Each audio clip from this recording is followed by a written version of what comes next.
Hi guys! So this is Nikki from Grease Monkey. So for today, ipapakita ko sa inyo ang mga on-hand parts na meron kami ngayon.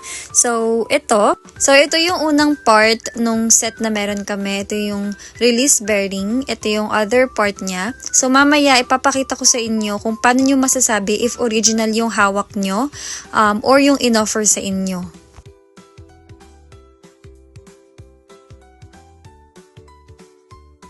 So as you can see, this is the release bearing, and as you can see sa side, merong code. So always make sure na yung i-offer sa inyo, merong ganyan na code sa side ng release bearing on every ship fork set.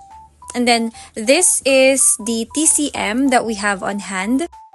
So, ayan, ganyan nyo malalaman if original yung hawak nyong TCM or yung in-offer sa inyo. Makikita nyo may nakalagay genuine parts. So, mamaya, at the end of the video, ipapakita ko sa inyo yung loob. Hindi kasi namin pwede i-open. Dapat yung client ang mag-open.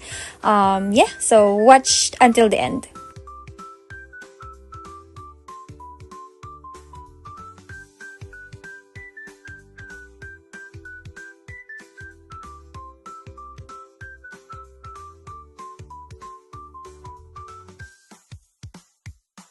Grease Monkey.